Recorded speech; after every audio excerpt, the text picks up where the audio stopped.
والصلاة والسلام على سيد المرسلين وعلى آلہ وأصحابہ اجمعین۔ حضرات علماء کرام، بالخصوص حضرت مولانا عبدالسلام قاسمی دامت برکاتہم،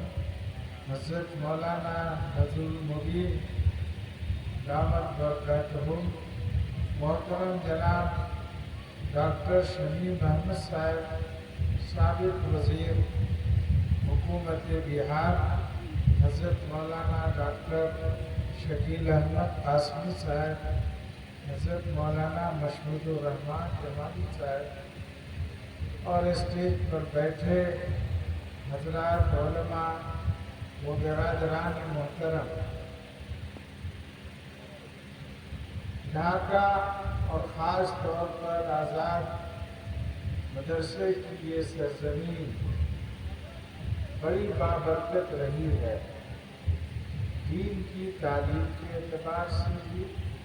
دعوت و تبلیغ کے لحاظ سے بھی، اور دینی و ملی تحریکوں کے اعتبار سے آج بھی آپ نے اس کا ثبوت فراہم کیا کہ ملک پر حکومت کی طرف سے جو نئی اسکیمیں وقف کے قانون میں تبدیلی کر کے لائی جا رہی ہیں، اس کے خلاف آپ سینہ سپر ہو رہے ہیں۔ ہمیں امید ہے کہ آپ کی یہ کوشش اور آپ کا یہ اتحاد یقیناً جو ہے بارآور ثابت ہوگا۔ حضرات، ہمارے علماء کرام نے وقف کے بارے میں، موجودہ حالات کے بارے میں تفصیل سے باتیں کہی ہیں۔ ہمیں اس پر غور کرنا چاہیے کہ وقف کی حیثیت شریعت میں کیا ہے۔ وقف ہماری شریعت کا ایک حصہ ہے۔ ہم جس مسجد میں نماز پڑھتے ہیں، جس قبرستان میں مرنے کے بعد دفن ہوتے ہیں، وہ وقف کا حصہ ہے۔ خانہ کعبہ ہو، مسجد نبوی ہو، دنیا بھر کی پھیلی ہوئی جتنی بھی مسجدیں ہیں، وہ اللہ کے لیے وقف کی ہی زمینوں پر قائم ہیں۔ اس لیے وقف کو آسان لفظوں میں یہ کہا جائے کہ یہ ہماری شریعت کا ایک حصہ ہے۔ آپ جانتے ہیں کہ وقف جو کوئی اپنی زمین کر دیتا ہے، اس کا بدلہ اللہ تبارک تعالیٰ کے یہاں اس دنیا میں جب تک وہ زمین باقی ہے، اس پر مسجد ہو، مدرسے ہوں، خانقاہیں ہوں، قبرستان ہو، درگاہیں ہوں، مسافر خانہ ہو، یا کوئی بھی خیر کی چیز ہو، جب تک وہ چیز باقی رہے گی، وقف کرنے والے کو اس کا ثواب ملتا رہے۔ اور ہمارے بزرگوں نے خاص طور پر آپ کے اس خطے میں، ڈھاکہ علاقے میں، علماء کرام کی آمد کی وجہ سے، بزرگوں کی بار بار یہاں آمد کی وجہ سے وقف کرنے کا مساجد کے لیے، مدرسوں کے لیے ایک عام رجحان پیدا ہوا، جو آج بھی باقی ہے اور آئندہ بھی رہنا چاہیے۔ ہمیں عام لوگوں کو اس طرف متوجہ کرتے رہنا چاہیے کہ خیر کے کاموں کے لیے اپنی زمین، اپنے باغ بغیچے ضرور وقف کرنے کا ارادہ کرتے رہیں اور وقف کیا کریں۔ وقف کسی بھی خیر کے کام کے لیے ہو سکتا ہے، مسجد کے لیے ہو سکتا ہے،